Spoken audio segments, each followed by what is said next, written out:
आज इस पूरे इंसिडेंट को जानने के बाद आप भी यही कहेंगे कि कोई ऐसी बेवकूफी कैसे कर सकता है।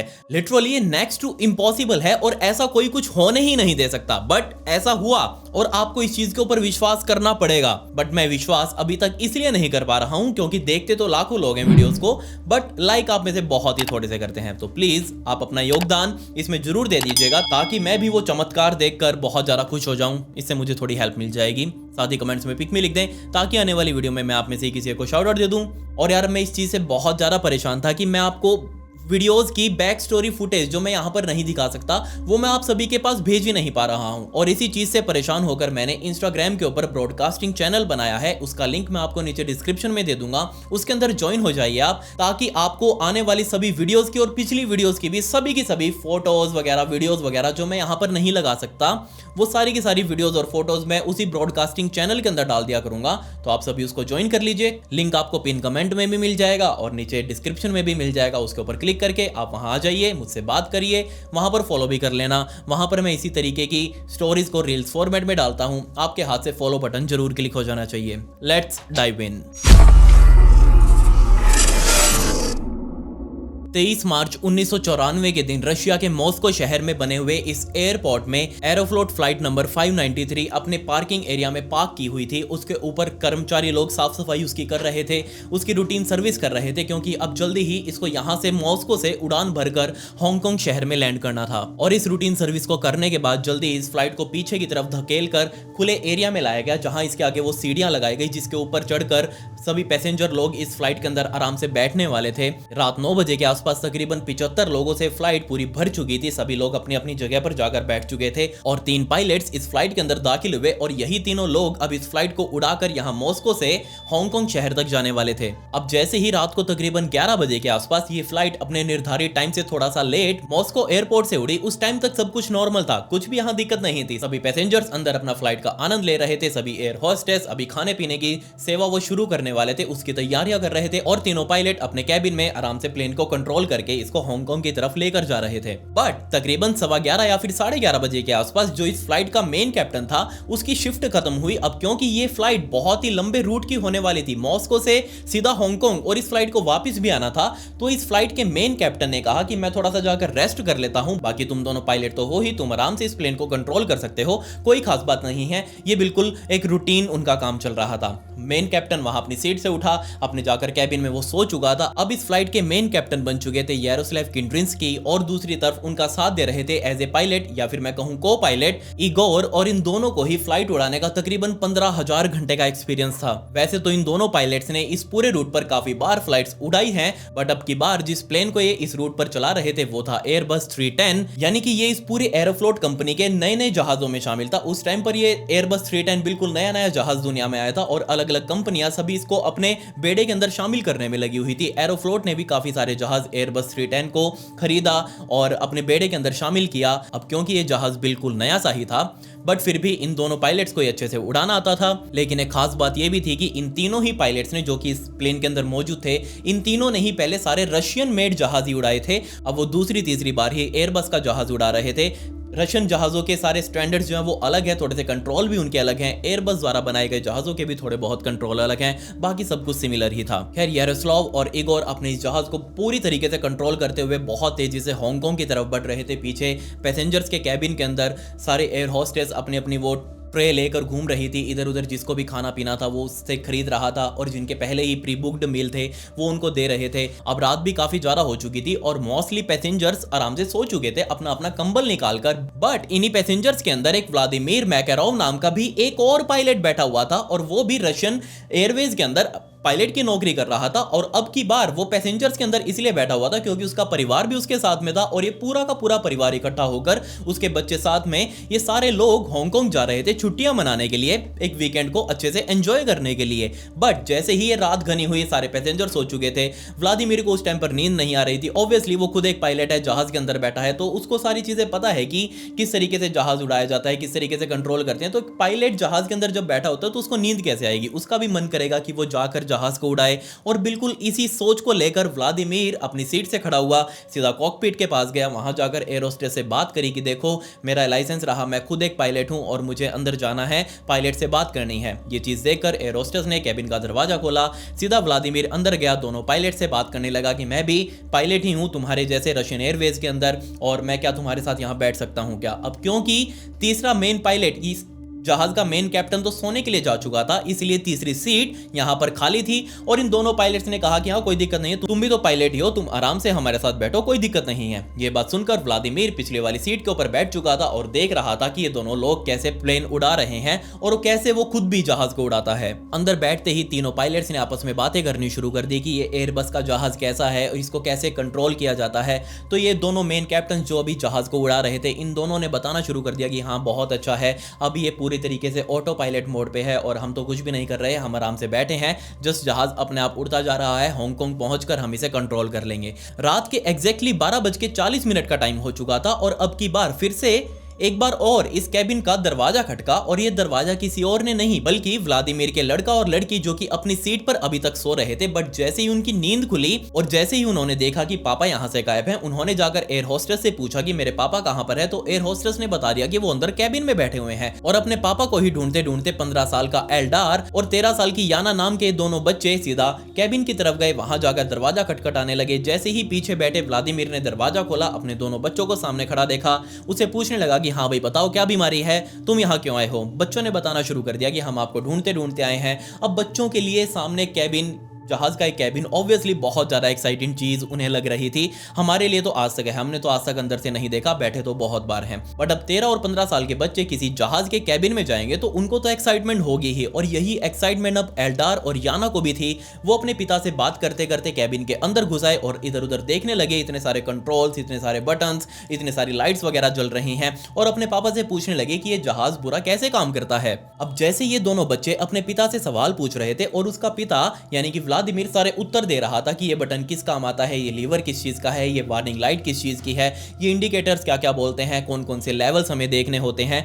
ये सारी चीज उसको बताते बताते खुद को बहुत ज्यादा प्राउड फील कर रहा था। थोड़ा सा अंदर उसके, आप समझ ही सकते हैं ना, एक्साइटमेंट आ गई कि देखो मैं मेरे बच्चों को नई नई चीजें सिखा रहा हूं और भी पायलट्स यहां बैठे हैं, उनके सामने मैं ये सब चीजें बता रहा हूं। अब उसके बताते बताते कैप्टन केंड्रिस्की जो इस फ्लाइट का अभी तक मेन कैप्टन था, उसी के हाथ में पूरा जहाज था। उसने अपनी सीट से सीट बेल्ट हटाई, वहां से खड़ा हुआ पीछे की तरफ आया। सोच कर देखिए आप, जहाज की अभी सबसे मेन कुर्सी जिसके ऊपर बैठकर व्यक्ति पूरे जहाज को कंट्रोल कर सकता है, वो अब खाली हो चुकी थी और पीछे से 13 साल की याना, कैप्टन केंड्रिस्की ने उसको आगे की तरफ भेजा और थोड़ा सा जगह बनाते हुए, कुर्सी और कैबिन के साइड में से जगह बनाते हुए आगे की तरफ याना को लेकर आया और याना को उस मेन कैप्टन वाली कुर्सी पर बैठा दिया। मुझे तो अभी तक समझ नहीं आया कि ऐसी बेवकूफी कोई कर कैसे सकता है। इतने सारे लोगों की जान और करोड़ों रुपए का तुम ये जहाज अपने साथ लेकर चल रहे हो, तुम्हारी नौकरी भी इससे खतरे में आ सकती है। ऐसी गलती करने के बारे में तो सोचना भी नहीं चाहिए, बट ऐसी चीज हुई।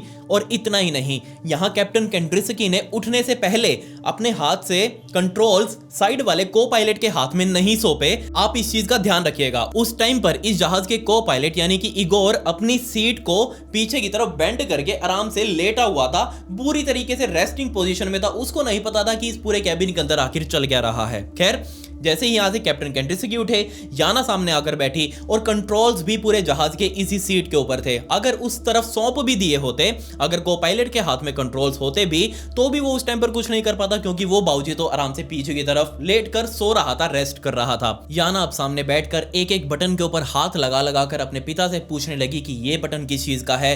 पीछे खड़ा कैप्टन केंड्रिस्की वो भी बताने लगा कि बेटा ये बटन इस चीज का है, ये लीवर है, ये थ्रोटल है, इससे हम जहाज के अंदर थ्रस्ट बनाते हैं, इससे जहाज के विंग पे लगे हुए फ्लैप्स खुल जाते हैं, इससे इतनी डिग्री को हम झुका पाते हैं। तभी यहां पर पीछे बैठे हुए व्लादिमीर का ध्यान अपनी बेटी याना के उल्टे हाथ पर गया और उस टाइम पर याना ने उल्टे हाथ से वो जो स्टीयरिंग होता है पूरे जहाज का, जो आपने देखा भी होगा, उसी स्टीयरिंग को अपने हाथ से उसने पकड़ा हुआ था उस टाइम पर। और जैसे ये चीज व्लादिमीर ने नोटिस करी, व्लादिमीर ने याना से पूछा कि क्या तुमने इस व्हील को थोड़ा सा घुमाया है क्या। उस टाइम पर याना ने कहा हाँ मेरे से थोड़ा सा लेफ्ट की तरफ मुड़ गया है तो कोई दिक्कत तो नहीं है ना।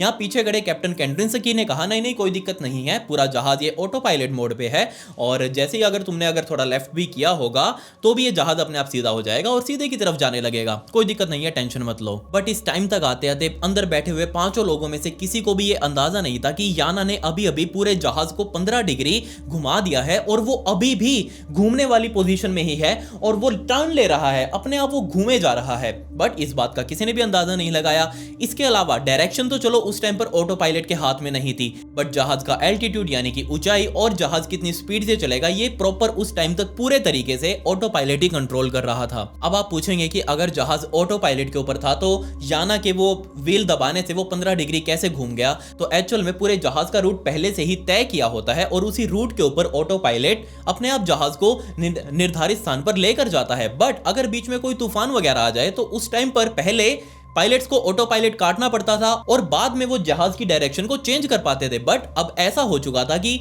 अगर मान लो ऑटो पायलट पर चलते चलते ही अगर हम थोड़ा सा जहाज को घुमा दें, सेट होते हैं वो लेवल्स 15 डिग्री 30 डिग्री 35 डिग्री वो लेवल सेट होते हैं। अगर उन सेट किए हुए लेवल्स के ऊपर अगर हम प्लेन को घुमा दे तो वो जहाज घूम जाएगा और वापस छोड़ने पर वो जहाज सीधा अपने स्ट्रेट रूट जो उसने निर्धारित किया हुआ है उसी रूट के ऊपर चलने लगेगा। तकरीबन 12:48 तक सिर्फ 13 साल की इस लड़की ने इस पूरे जहाज को कंट्रोल किया। पीछे उसका पिता भी बैठा हुआ था, दोनों कैप्टन जहाज के यहाँ कैबिन में ही मौजूद थे। उन सभी की देखरेख में 13 साल की याना ने इस पूरे जहाज को कंट्रोल किया। 12:48 पर पूरे जहाज का मजा लेने के बाद याना ने कहा मुझे वापस पीछे आना है, आप अपनी सीट पर आ जाओ। बट उठने से पहले कैप्टन केंड्रिन्स्की ने याना से कहा कि देखो तुम ध्यान से उठना क्योंकि तुम्हारे पैरों में ही पूरे जहाज के रडर पैडल हैं। इसके अलावा भी काफी सारे छोटे बड़ी नॉब्स, काफी सारे गियर्स, काफी सारे लीवर्स तुम्हारे घुटनों के पास ही हैं। तो जब भी तुम उठो इस सीट से तो ध्यान से उठना, कोई भी ऐसा वैसा बटन ना दब जाए, बहुत ज्यादा दिक्कत होगी। यहाँ याना ने कहा मुझे बता दो किस तरीके से उठना है। याना को समझाते हुए केंड्रिन्स्की ने साइड में से ही याना को बाहर निकाल दिया और खुद जाकर अब सीट पर बैठ चुके थे। बट जैसे ही कैप्टन केंड्रिन्स्की अपनी सीट के ऊपर बैठे उसी टाइम पर पीछे खड़े 15 साल के एल्डार ने भी जिद लगानी शुरू कर दी कि पापा पापा मुझे भी तो ये जहाज चलाना है, मुझे भी तो ये कंट्रोल करके देखना है, मुझे भी इसको पास से फील करना है। अब एल्डार की ये बात सुनकर कैप्टन केंड्रिन्स्की ने कहा कोई दिक्कत नहीं है, तुम भी आ जाओ, मैं वापस पीछे आ जाता हूँ।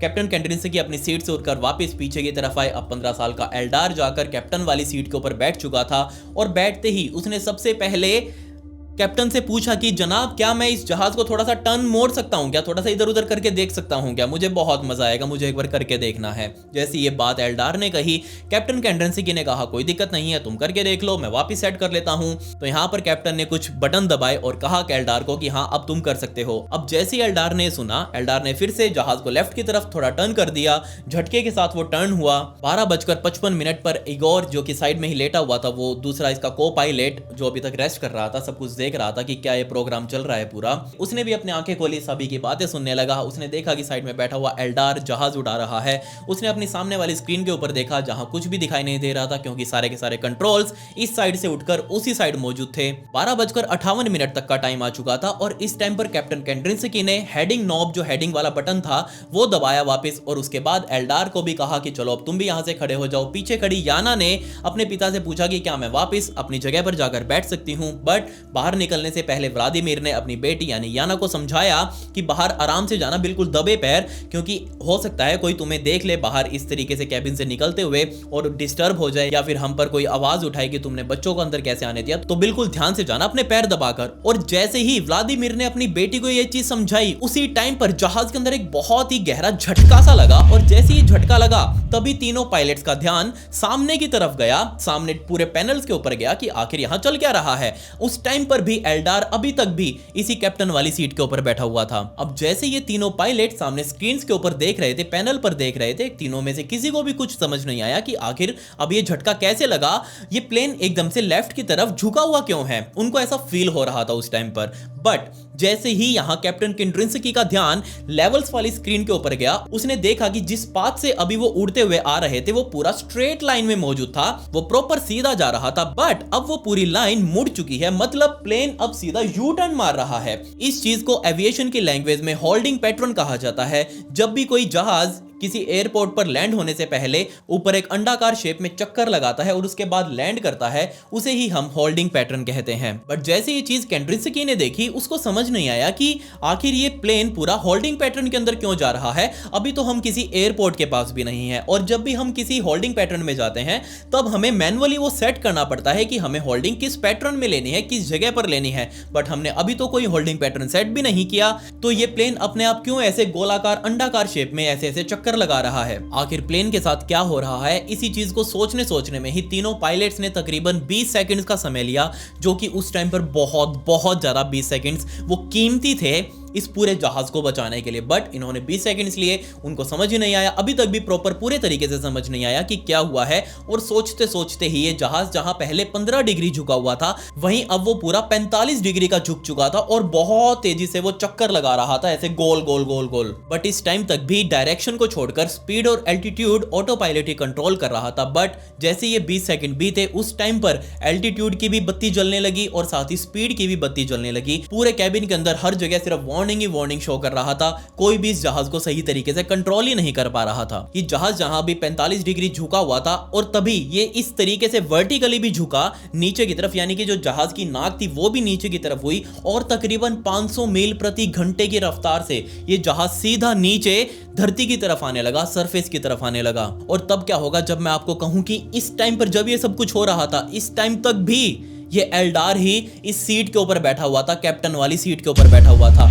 बट जिस टाइम पर ये 500 मील प्रति घंटे की रफ्तार से नीचे गिरना शुरू हुआ, उस टाइम पर प्लेन के अंदर इतना फोर्स लगा 4.6 G। अब आप सोच कर देखिए, किसी भी चीज के ऊपर 4.6 G का प्रेशर लगेगा तो उसका क्या हाल होगा। ये बिल्कुल ऐसा ही था जैसे लिफ्ट ऊपर से नीचे गिर रही हो और आप लिफ्ट के अंदर हो। बिल्कुल ऐसी ही चीज अब प्लेन के अंदर बैठे हुए ये लोग भी फील कर रहे थे। बट यहां दिक्कत ये भी थी कि जैसे ये फोर्स अंदर बैठे सभी लोगों ने महसूस किया, वो दबाव महसूस किया, उस टाइम पर को पायलट वाली सीट पर बैठे हुए इगोर को भी वो दबाव फील हो रहा था। उसको चीज समझ में आ गई थी कि आखिर प्लेन के साथ क्या हो रहा है। उस टाइम पर वो उठना चाह रहा था, बट वो दबाव ही इतना ज्यादा था कि वो उठ ही नहीं पाया, अपना हाथ आगे की तरफ ले ही नहीं पाया। अगर वो आगे की तरफ उठ जाता या फिर उसकी वो सीट पहले से ही खड़ी होती तो उसको लेट कर ऐसे उठने की जरूरत नहीं होती, वो पहले से ही बैठा हुआ होता। बट अब उसकी सीट रेस्टिंग पोजीशन में थी, वो लेटा हुआ था, उसे उठा नहीं गया, तो ये कंट्रोल्स भी उसके हाथ में नहीं आ पाए। इस टाइम तक पीछे बैठे हुए सारे पैसेंजर्स पीछे सीटों में चिपक चुके थे, इतनी स्पीड से वो नीचे गिरे जा रहे थे। बट किसी तरीके से इगोर यानी कि को पायलट ने हिम्मत दिखाई, उसने साइड में ही मौजूद अपनी सीट बेल्ट को पकड़ते हुए खुद को उठाने की कोशिश करी। वो उठा, उसने बहुत जोर लगाकर उस थ्रोटल को पीछे की तरफ डाउन किया ताकि ये जो स्पीड बढ़ रही है नीचे जाने की वो किसी तरीके से कम की जा सके और ये जो दबाव उनके ऊपर पड़ रहा है वो किसी तरीके से कम हो सके। बट जैसे ये कम हुआ, उसी टाइम पर साइड में ही खड़ी केंड्रिंस्की ने एल्डार के ऊपर चिल्लाना शुरू कर दिया कि एल्डार साइड में हटो, साइड में हटो, जल्दी हटो, मुझे एक प्लेन कंट्रोल करने दो। अब जल्दी में जैसे ही एल्डार उस सीट से उठा, उसका पैर सीधा नीचे लगे हुए रडर पैडल की तरफ गया। वो रडर पैडल को उसने दबाया और उस पैडल को दबाते ही वो सीधा सीट से पीछे की तरफ गिरा। बट यहां तक बहुत ज्यादा दिक्कतें इस प्लेन में आ चुकी थी, क्योंकि एकदम से प्लेन की डायरेक्शंस बदली जा रही थी, एकदम से प्लेन की स्पीड बदली जा रही थी, एकदम से उसके ऊपर जी फोर्स लग रहा था, एकदम से जी फोर्स उसका हट रहा था। इससे प्लेन का पूरा स्ट्रक्चर बहुत ज्यादा बिगड़ चुका था। अब जैसे जैसे जहाज नीचे गिरता हुआ जा रहा था, उस टाइम पर एल्डार ने भी वो रडर पैडल दबा दिया, बट उस टाइम पर वो थ्रोटल भी दबाया जा चुका था इगोर के द्वारा। उस टाइम पर ये जहाज की स्पीड तो कम हो गई और इसी का फायदा उठाते हुए कैप्टन केंड्रिंस्की सीधा अपनी सीट पर बैठे और जहाज को कंट्रोल करने की कोशिश करने लगे। एक बार आप उस टाइम की एक्चुअल फुटेज देख लीजिए कि आखिर जहाज के अंदर क्या चल रहा था। लास्ट रिकॉर्डिंग्स इस जहाज की देख लीजिए एक बार आप।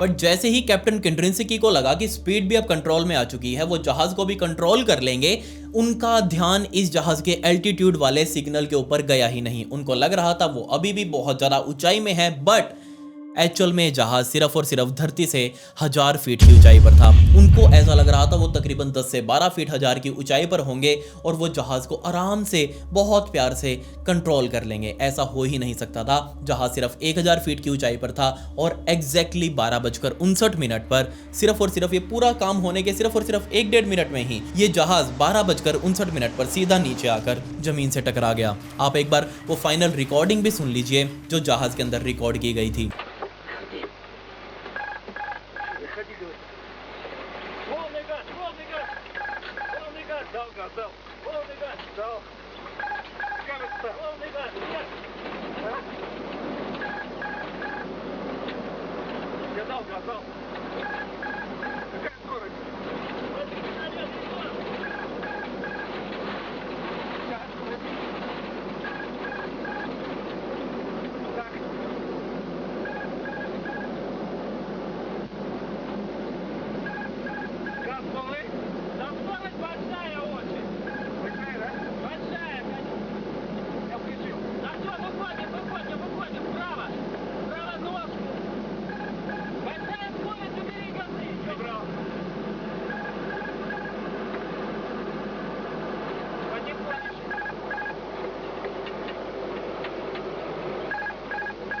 Право не крути!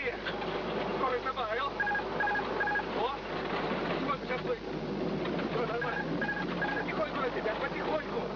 Потихоньку плыви.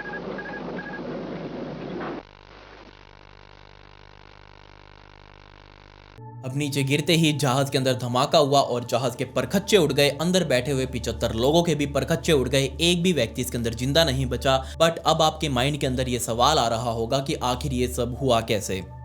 तो इसके अंदर कुछ भी खास नया नहीं था। सिर्फ नई चीज थी इस जहाज के अंदर दिया हुआ एक नया फीचर जिसके बारे में इन पायलट्स को पता ही नहीं था। जी हाँ, अब क्योंकि इन तीनों ही पायलट्स ने सिर्फ रशियन जहाज ही पहले उड़ाए थे और उसमें यह सिस्टम था कि अगर जहाज ऑटो पायलट पर हो और उसमें से जहाज की स्पीड, डायरेक्शन और एल्टीट्यूड इन तीनों में कुछ भी थोड़ा बहुत भी फर्क आता है तो वो बीप करने लगेगा, उसके अंदर वार्निंग अलार्म बजने लगेगा। बट इस एयरबस 310 के अंदर ऐसा फीचर नहीं था। फीचर तो था इसमें कि अगर जहाज की स्पीड, एल्टीट्यूड और डायरेक्शन के अंदर थोड़ा बहुत भी फर्क आएगा तो वो सिर्फ वार्निंग लाइट शो करेगा, उसके अंदर अलार्म नहीं बजेगा, सिर्फ वार्निंग लाइट दिखाएगा। अगर तीनों ही चीजें यानी कि स्पीड, डायरेक्शन और एल्टीट्यूड तीनों ही डिसंगेज हो जाती हैं, ऑटो पायलट के कंट्रोल में नहीं रहती, तब वो वार्निंग अलार्म बजाएगा। और इस चीज के बारे में इन पायलट्स को पता ही नहीं था। उनको लग रहा था कि अगर कुछ भी गलती होगी तो यहाँ ये अलार्म बज जाएंगे, ऑटो पायलट अपने आप बता देगा मैं इस चीज को कंट्रोल नहीं कर रहा। बट जिस टाइम पर याना ने कंट्रोल स्टीयरिंग को वो लेफ्ट की तरफ घुमाया था और 15 डिग्री झुका था जब ये जहाज, उसी टाइम से दिक्कतें होना शुरू हो चुकी थी। और जिस टाइम पर एल्डार इस कुर्सी पर बैठा और जाकर सीधा कंट्रोल करने लगा, उस टाइम पर इन तीनों पायलट्स को लग रहा था कि ये जहाज पूरा ऑटो पायलट के हाथ में है, जहाज आराम से कंट्रोल हो जाएगा। बट जैसे ही एल्डार ने अपने दोनों हाथों से उस कंट्रोल स्टीयरिंग को पकड़ा और इधर उधर करने लगा, उसी टाइम पर ऑटो पायलट ऑफ होने का काउंटडाउन शुरू हो चुका था और बैठने के सिर्फ 10 सेकंड बाद ही ये जहाज ऑटो पायलट से कट चुका था। अब आप सोच कर देख लीजिए, ऑटो पायलट था नहीं, मेन कैप्टन पीछे खड़ा हुआ है, को पायलट सो रहा है और सिर्फ एक 15 साल का लड़का कैप्टन की कुर्सी पर बैठकर ये जहाज उड़ाएगा। बहुत ही ज्यादा बदकिस्मती से अंदर बैठे हुए पैसेंजर्स जो कि हांगकांग अपने किसी काम से जा रहे थे, अपने रिश्तेदारों के पास जा रहे थे, अपनी नौकरी पेशे के लिए जा रहे थे, बट वो उस रात हांगकांग पहुंच ही नहीं पाए। उससे पहले ही उन सभी की इस जहाज के पहाड़ से टकराने में मौत हो गई। और उसके बाद जब इस जहाज का एक ब्लैक बॉक्स मिला, उसी के अंदर से सारी चीजें सामने आई कि आखिर जिस टाइम पर जहाज के साथ ये सब कुछ हुआ उस टाइम पर जहाज के अंदर क्या चल रहा था। इस एक्सीडेंट के बाद से ही एयरबस ने अपने सभी जहाजों के अंदर वो ऑटो पायलट से अगर कुछ भी चीज कट ऑफ होती है, स्पीड, डायरेक्शन या फिर एल्टीट्यूड, तो उसके साथ ही वार्निंग अलार्म बजने का भी नया फीचर ऐड किया ताकि पायलट्स को पता लग जाए कि क्या चीज ऑटो पायलट कंट्रोल नहीं कर रहा है। आप मुझे बताइए कि यहाँ पर किसकी गलती थी और क्या ये पूरा एक्सीडेंट एक बेवकूफ़ी भरा एक्सीडेंट नहीं था? क्या इस चीज़ को टाला नहीं जा सकता था? आप मुझे बताइए नीचे कमेंट्स में, मुझे आपकी राय जाननी है। खैर, पिछली वीडियो का शाउट आउट RR ड्राइंग्स को and comment pick me to get a shout out in next video. मिलते हैं अगली वीडियो में। ये वीडियो देखने के लिए धन्यवाद।